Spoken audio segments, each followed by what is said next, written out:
Bonjour, dans cette vidéo on va essayer de parler de ce qu'on appelle les algorithmes. C'est une chose qui pose beaucoup de problèmes pour les élèves, surtout pour les élèves terminal S. Je trouve que c'est dommage quand même qu'on rate des points, un point ou un point et demi au sujet de bac à cause ou bien du fait qu'on n'arrive pas à comprendre surtout l'exécution d'un algorithme. Là j'ai pris trois programmes. Bien sûr, c'est des programmes qu'on pourra les trouver sur le livre de Terminal S. Sinon, dans la suite des vidéos qui vont venir, on va essayer de travailler sur des algorithmes de type BAC, soit pour les suites, soit pour les nombres complexes, ou bien aussi on pourra trouver des algorithmes pour la géométrie dans l'espace. Mais avant de commencer de parler de ces trois programmes, je vais essayer de commencer par quelque chose qui est très simple. Donc, on a eu déjà l'occasion d'avoir des algorithmes en classe de troisième. C'est le genre d'exercice où on te dit, par exemple, choisir un nombre, multiplier-le par 2, soustraire 3, faire le carré de résultat obtenu. Donc, qu'est-ce qu'on obtient comme résultat? C'est ça en fait, c'est ce qu'on faisait donc en troisième, c'est une sorte d'algorithme. Bref, on va essayer ensemble de travailler sur ce type d'algorithme pour les suites. Et comme je dis donc au début de cette vidéo, donc on va essayer aussi de travailler pour les algorithmes pour le complexe ou bien pour la géométrie dans l'espace.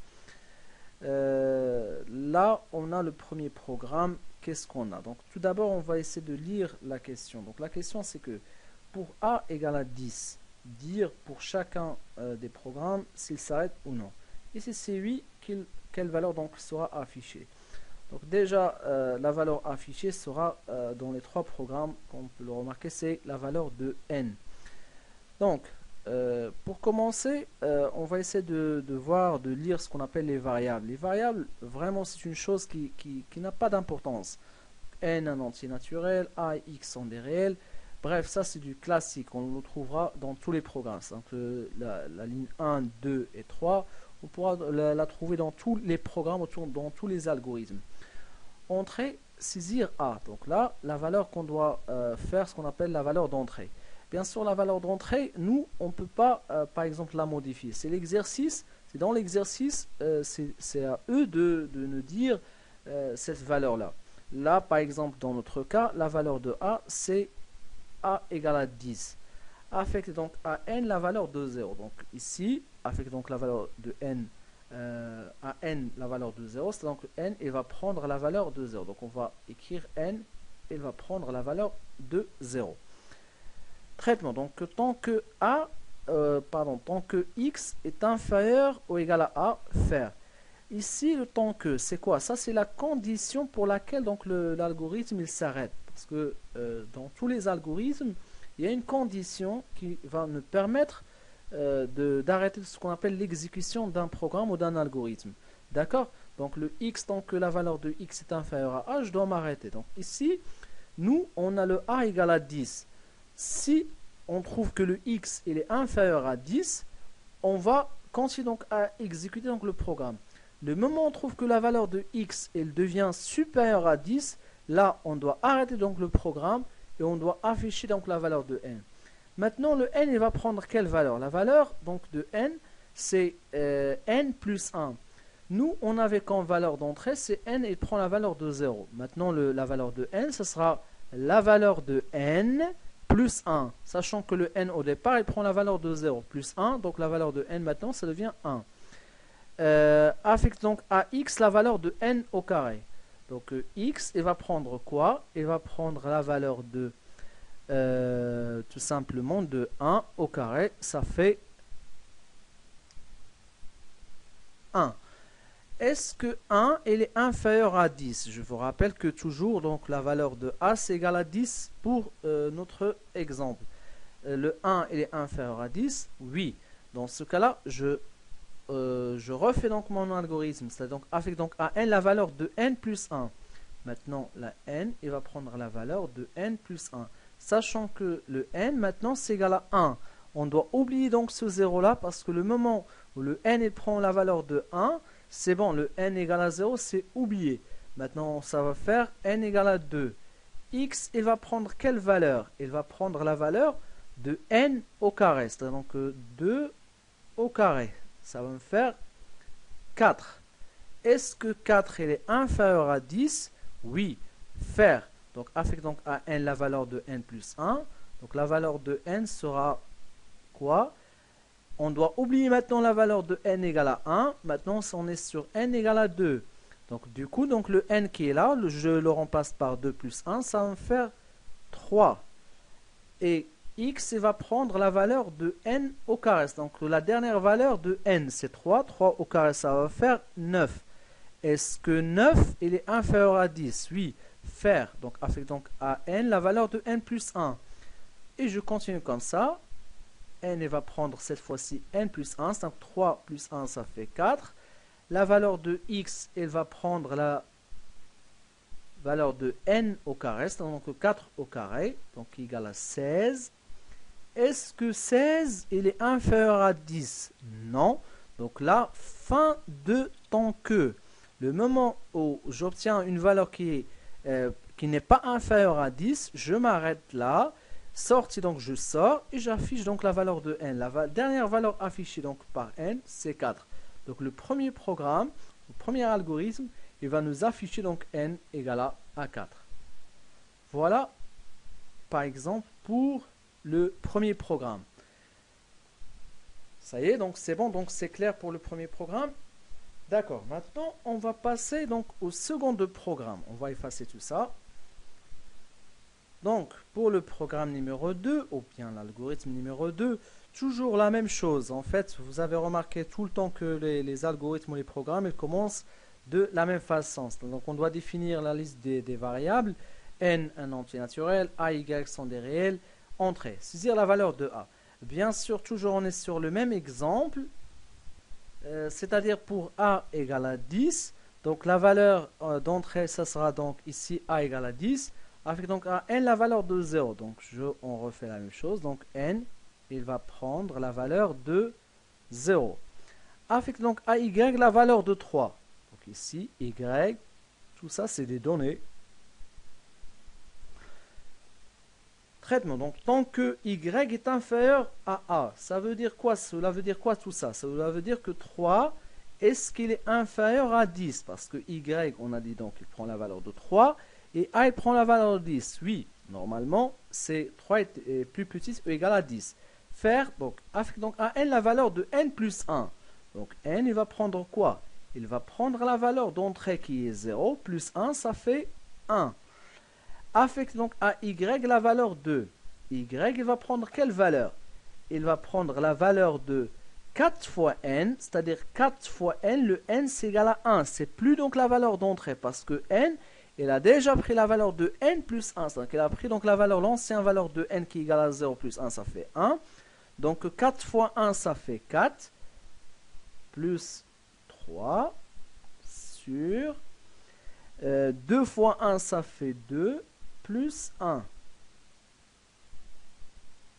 Ça va me donner 7 sur 3. Et si je calcule ça à la calculatrice, ça va me donner à peu près 2,3. D'accord?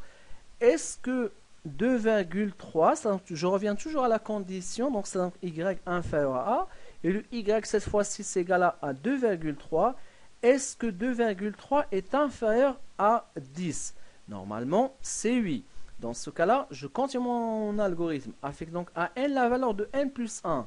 Donc n, il va prendre la valeur de n qui est égale à 1, comme je vous dis donc déjà dans le premier programme.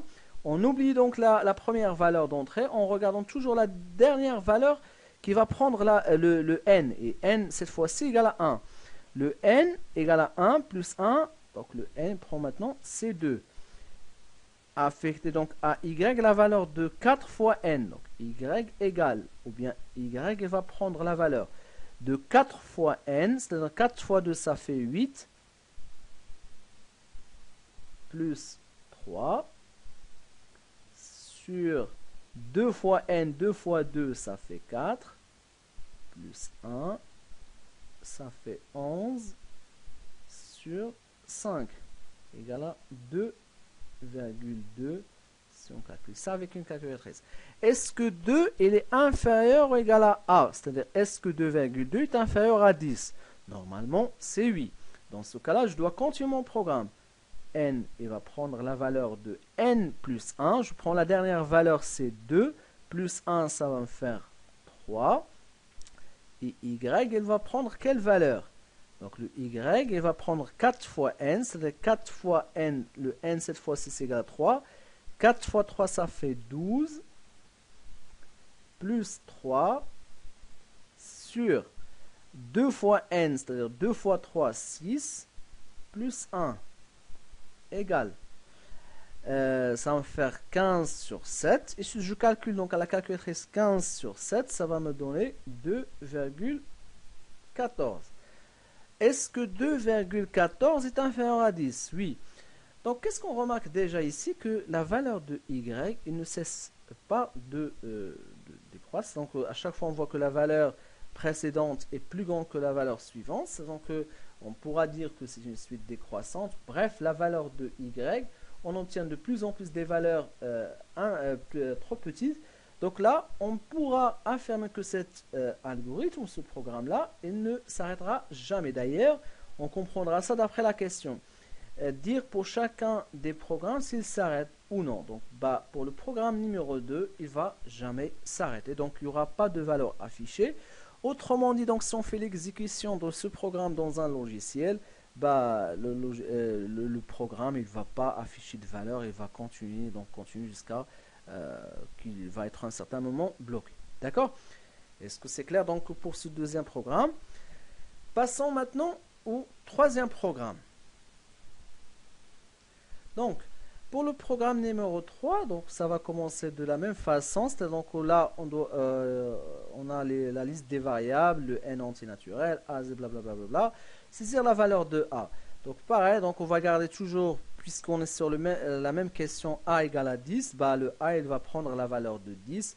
Soit on doit la noter, soit on doit tout simplement de se rappeler comme quoi le a égale à 10, parce que la valeur de a, il ne va pas changer. C'est en fait, c'est la condition pour laquelle l'algorithme va s'arrêter. Donc affecte donc à la valeur, affecte à n la valeur de 0. Donc n, comme dans les deux autres exemples, le n, il va prendre la valeur de 0.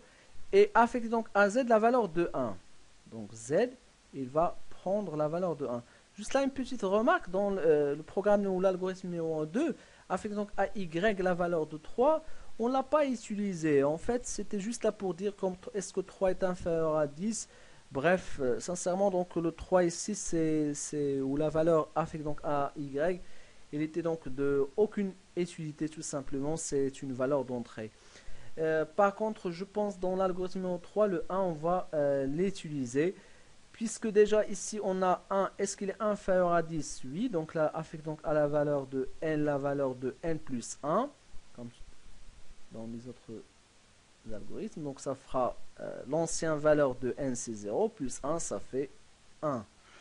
Affecte donc à z la valeur de moins 3, donc z, il va prendre la valeur de moins 3 à la puissance n, qui est égal à, cette fois-ci, donc 1. C'est plus le 0. Donc le n, il a pris la valeur de n plus 1. La valeur d'entrée, plus 1. C'est un 0 plus 1, ça fait 1. Et là, ça va faire moins 3. Est-ce que moins 3, il est inférieur ou égal à 10? Oui. Dans ce cas-là, je dois continuer donc mon algorithme. Affecte donc à n la valeur de n plus 1. N, il va prendre l'ancienne valeur, le 1.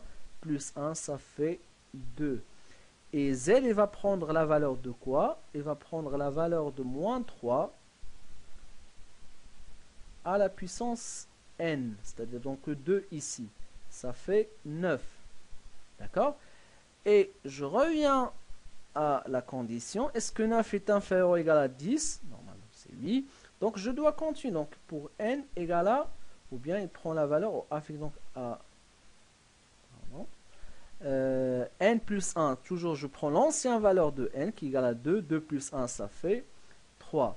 Z, il prend la valeur de moins 3 à la puissance moins 3 à la puissance n. Donc le n égale à 3. Là, bref, on pourra utiliser une calculatrice si vous n'arrivez pas à faire ça. Sinon, c'est une puissance impaire avec un nombre négatif, donc ça sera négatif. Et je mets 3 au carré. Ça fait 27.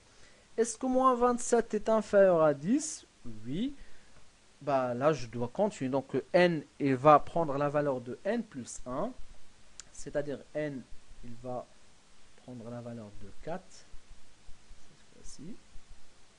Et z, il va prendre la valeur de moins 3 à la puissance 4, qui est égal à un résultat qui est positif puisque la puissance est paire, et ça va me donner 81. Est-ce que 81 est inférieur à 10? Non. Donc le programme, il va s'arrêter donc là. Il va nous afficher la valeur de n qui est égale à 4. Voilà, j'espère que vous avez compris à partir de ces trois programmes ou ces trois algorithmes leur exécution. Je vous laisse après de faire de même pour A égale à 10 000. Ça va être un tout petit peu long, mais ça va vous faire travailler un tout petit peu parce que en essayant de faire la répétition des choses, parfois, ça nous permet de bien graver la technique et de mieux comprendre. Mais comme je vous promets donc au début de cette vidéo-là, dans la deuxième vidéo, là c'est le premier, dans la seconde vidéo, on va essayer de faire des exercices type bac. Je vais essayer de choisir des exemples à partir des anciens bacs, au moins 3 ou 4 sur les suites, et après aussi sur les complexes, un ou deux exemples sur les suites, sur les complexes, et un ou deux exemples sur la géométrie dans l'espace. Donc, si vous trouvez que cette vidéo donc, elle était utile pour vous, vous n'hésitez pas donc à la partager donc, avec vos camarades. Et n'hésitez pas aussi donc de s'abonner sur ma chaîne parce que je vais essayer de travailler sur tout le programme de Terminal S, que ce soit les suites ou les autres chapitres. Et à bientôt pour d'autres vidéos. Au revoir.